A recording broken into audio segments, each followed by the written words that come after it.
So we're going to move immediately into the next panel. I'd like to invite all of the panelists to come to the stage. As they're doing so, your moderator, I'd like to introduce you, for those who don't know him, is Michael Cleland. Mike is a member of the Positive Energy Research Team and has been since, boy, Mike, I think we met in 2014 and got relatively quickly into talking about, hey, we have a lot of shared interests, maybe we should work together.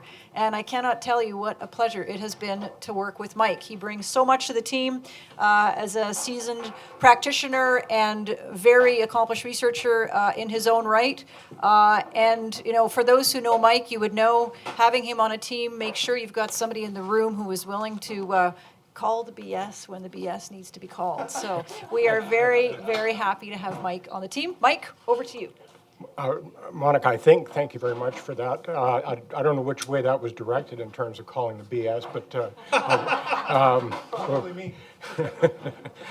In any event, I'm gonna keep this very brief just to kick this panel off, because as you might have discerned, we have some very good information and some very good people to convey it to us, and to give us some further insights. The way it's put here is polarization over Canada's energy future, who, about what, and how much. And you've got some of that from Nick. You'll get more from Stephen. We're going to ask Stephen to kick it off. And our next panelist will be here with us virtually, which is Marissa Beck, who's a key member of the Positive Energy team. But Marissa is also a key member of a team that is soon to have twins. So she's looking after herself appropriately, but she has given us or will give us the benefit of a presentation of some research that she's been leading on the meaning of the word, the use of the word transition, and we'll be getting that on our screens. Rana Del Fury will pick it up from there and give us some of her perspectives on these issues. And then Nick, I'll call on you at the end as to any perspectives on the perspectives. And then we'll like to do is take a few minutes just to have a conversation among the panelists, following which we'll open up to questions from the floor. Think of this as we say, who, about what, and how much, and ultimately, so what? Where does it take us? So think of it as a kind of a scene setter for the other panels as we go through the rest of the day. So what I'm going to do is, Stephen, over to you. Great. Is this on? Yes. Beautiful. Nick, do you have the? And I'm hoping, are my slides coming up? Oh, there we go. Beautiful. Thanks, Mike. Actually, maybe I'll do this over here, if that's okay. Morning, everybody. Early morning. I drove up from New York this morning at around 5. I'm gonna. Oh, and I have a couple of notes. There we go. That's good.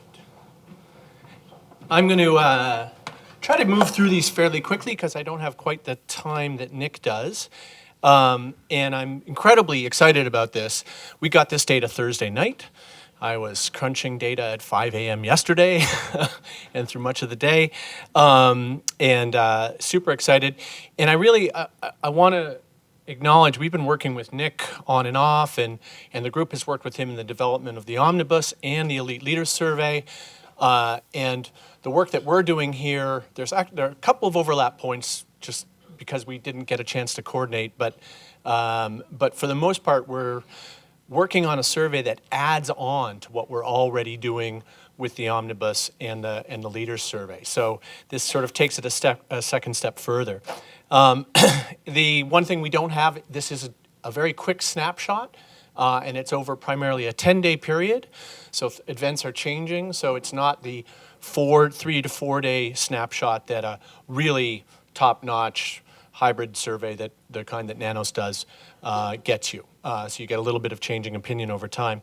And the other issue is that both Eric LaChapelle, my partner, chief data cruncher, and myself are political scientists. So we really wanted to start to unpack some of the ideology and political viewpoints and party perspectives in this as an add-on to the work that we've been doing already. Cannot see my notes. I'm getting used to distance classes. Man, it's terrible. The third thing is that polarization is really important. And the reason why, I'll go further than Nick, as to simply say, in deeply depolarized democratic societies, you run the risk of destabilizing the common vision that unites a country, right? And we're seeing polarization occur across the globe right now. And I think there are deeper reasons for that that go beyond just the borders of Canada. It's in the United States, it's in Poland, it's in Brazil, and it's a real concern. And political scientists, conventionally, there are absolutely multiple meanings and different ways to sort of cut the idea of polarization. But polarization, as a general rule, is the idea that when you have a less polarized society, you have some sort of a bell curve, or it might be a bell curve to one side or to the other side, much the way that Nick was describing. When you have polarization, what you have is an inverted bell curve, in which you typically have opposing ideas far apart from each other. I'm generalizing, there's lots of different ways to measure it, and political scientists love to argue about this. I won't spend a lot of time doing that. So it's a real challenge, and I think we want to remind ourselves we're studying this because it's a chief concern for Canada. Last point that really matters in this is how much people care about an issue. They might disagree severely, but if they don't care too much about it, if they don't have a lot of opinion intensity, then we don't typically consider them to be too polarized. But if people care deeply about it, enough to protest in the streets, enough to kill, right, then you have issues that really matter. So with that, let me remind ourselves also that we're in the middle of an election. We have polarization at the elite level. And arguably, polarization at the elite level in the middle of an election is something we should expect, right? Political leaders want to differentiate themselves as a choice mechanism in an election, so we should be aware of that context right now. We're going to see a vote go out soon. The other thing, and this may be the only time that I've kind of strongly agreed with Stephen Harper, is that Harper back in, I think, 2006, characterized Canada as an energy superpower. And I agree with him, but I probably agree with him in a different way. Canada is an energy superpower because it possesses such a diversity of potential energy. So this is in conventional fossil fuel resources, both in the oil and gas sector, in hydro, in renewable potential. It just has a massive, probably larger than any single country in the world, amount of potential energy and differentiated energy. And that makes decision-making in this context really challenging. And so we see, I'm not going to spend a lot of time, I'm expecting people in this room know this already, quite divergent party platforms, from Scheer to Trudeau to Singh to May, and there's others, obviously. I've just sort of hit the top four, right? Divergent opinions on carbon pricing, on pipelines, et cetera. We should expect that from our elites. But let me jump into the data. So our chief question is, in what way are Canadians agreeing or disagreeing on Canada's energy future in this age of climate change? But specifically, where is the polarization? And what are the variables that seem to be driving polarization? And one of the great advantages we have is because we already have the omnibus from Nick, we're able to add on a lot of what I guess I would say sort of deeper background questions. So we've got a whole set of values, systems, and beliefs and psychology batteries that are in this survey that we haven't even looked at yet. There are limits to how much time I was going to spend crunching this data. So there's a lot more that we can add on because we already have a lot of this baseline data that's coming from the omnibus. The other thing that I want to emphasize is that Eric and I look at party and ideology, but polarization is occurring in many different ways. And we're going to see some of the regional differences right now, the question that was just asked.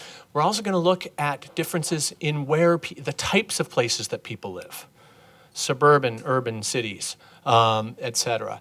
And we're going to take a look at sociodemographics and values. This is just a really, really quick snapshot. We have so much to dig into, so look forward to more as you come forward. The one other thing I'll mention is when you see national level data, we have not yet had a chance. We oversampled areas with lesser population, so the Maritimes and the Prairies. And that means they're slightly overrepresented in the national level data. So you would expect slight variations of about 3 to 4% once we weight that data appropriately statistically. So comes with a caveat. We used Qualtrics. It's an online panel survey company. We're going across Canada, and to make sure that we had enough statistically representative population from each arena, each area, regional area, we had 500 minimum for BC, Prairies, Ontario, Quebec, and the Maritimes. And we were in the field from September 7th to October 3rd, but the vast majority of our respondents in that 10-day period. So that's the last piece. So here, this is just a quick issue, a quick look at issue importance. You can see the top ones: affordability and the cost of living, healthcare, taxes and government spending. These are pretty typical. But right there, number 4, protecting the environment. Number 6, climate change. Number 7, energy and natural resources, along with the other conventional protecting jobs and economic development. And interestingly enough, the immigration issue, low down on the bottom here. This is really interesting about Canada when I compare it to the other country that I really study in this area. Canadians understand how important the energy industry is and how important the environment is to the broader context of the whole country. When you see climate change, protecting the environment, and energy on a US survey, they're going to be way further down the list and not as important, not as salient. And so here we see a little bit of good news and bad news. So the first question is renewable energy, hydro, wind, and solar. How important are these sectors to Canada's economy? And this is split out by region. And across Canada, everybody pretty much conventionally agrees that renewable energy sector is really important to Canada. Oil and gas, you start to see differentiation of opinion, and these are, by the way, net support numbers.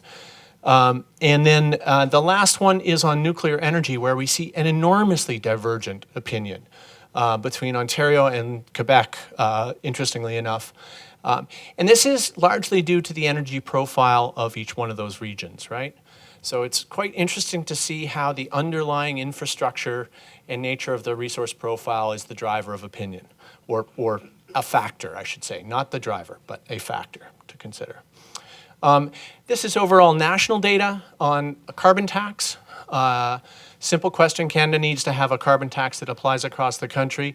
And if I'm a political scientist looking at this, and I am, that's close to an inverted U.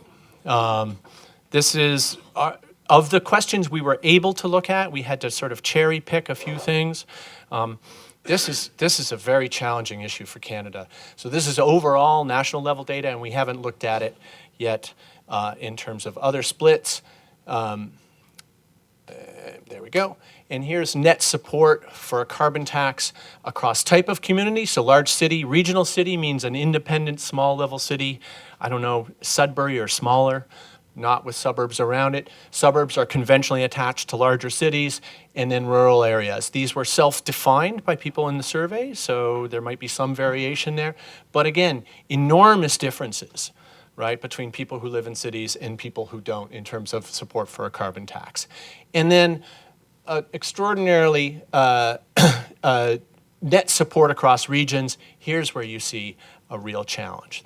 This is something that Canada faces all the time. Not a surprise, right? We've seen the regional splits and federalism play out quite a bit here, but it's quite distinct. And this is in terms of voter intention in, so we asked people, who do you plan on voting for in the next election? And here you see that the party differentiation on this issue is absolutely massive, right? People's Party and Conservative Party, strongly against, everybody else moderately in favor of. So there's consensus within the parties, but not across parties politically. So these energy issues are aligning with broader party identification and broader voter intent overall. This is a question that mimics or is relatively close to a question we saw and is a little less of a problem. I would sort of call this a moderate degree of polarization. Mike, how are we doing on time? Okay, great.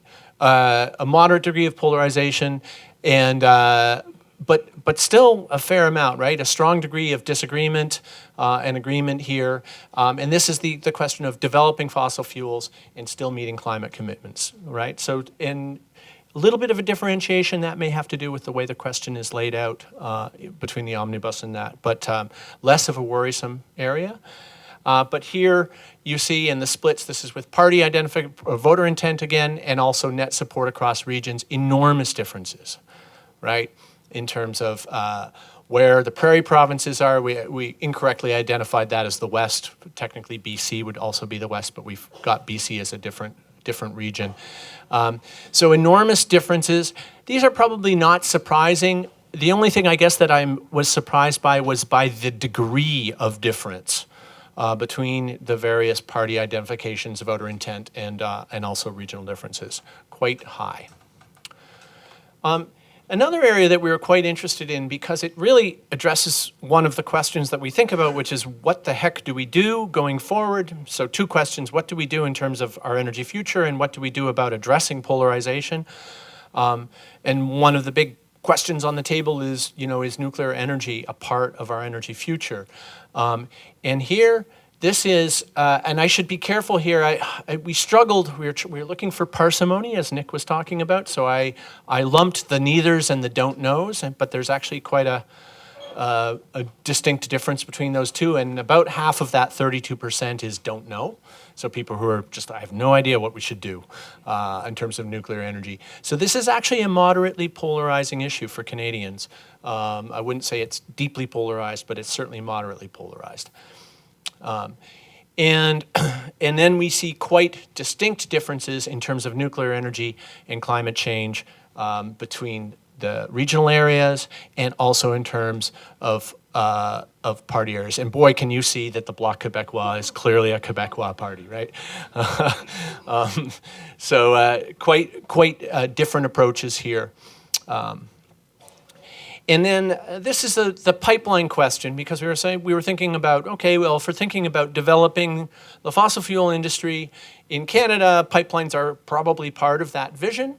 And what does that look like? And this is a fairly polarizing question, especially if you take out the don't knows from the middle. And it's quite clear that Canadians differ drastically on how we can balance out pros and cons from doing this in the future. It seems to go against or be in conflict with the earlier question that we can develop our oil and gas industry and address issues for climate change. This seems to not coordinate with that earlier question, I might note. And what's sort of funny about that is that this is pretty well known in public opinion polling. It's not clear always that the public has a coherent vision. They will often tell you, I want less taxes and better roads. Let's go, right? It's a little hard to do. So the trade-off issue. And here we can see enormous differentiation in terms of pipelines between party and voter intent and net support across regions. Again, not too surprising. And the incompatibility question here is a little bit interesting. Some polarization, I would argue not quite as much. That's closer to a flatter split overall. But so there is a question here about how coherent the public is when they think about these issues, but still moderately polarized. And again, massively polarized once we take a look at the parties and also the regional splits overall. The last question that we looked at was we really wanted to understand, what do people think of when they think about what our energy transition is going to be? And so before we asked a specific question, we asked them, okay, well, should we pursue this generally aggressively, or should we pursue this in a balanced way? And this was a dichotomous question. We kept it really, really simple. And about 70% of Canadians say we have to take a balanced approach. But then you ask them, well, what does this mean? What does the transition mean? How long does the transition take? And this is really amazing, because the people who were advocating for the aggressive approach were oftentimes in complete agreement with people talking about the balanced approach. So when Canadians think about an aggressive approach versus a balanced approach, it's not clear that and there's just enormous divergence amongst the aggressives, and quite surprising. What is fairly clear is you do have a consensus here that the vast majority, remember that the orange line represents about 70% of Canadians, and when you lump them in with a blue line, you've got a pretty strong consensus emerging. We've got 10 to 25 years to make a transition, to do so in an effective manner and address these current challenges from environmentalism. So I'm going to leave it at that. I was asked to keep it short. This is just a tiny, tiny tip of the iceberg. We have an enormous amount of data to analyze. We've got to integrate our values and our ideological ratings. So when we start to think about why and how people are having the kinds of opinions that they're having, we've got some data that will add to that. I'm interested actually in adding sources. So that call went out. And again, with the caveat, these are not, the national level data is not weighted appropriately to account for the population distribution in those areas. So it would be slight differences from what actually comes out. Thanks very much.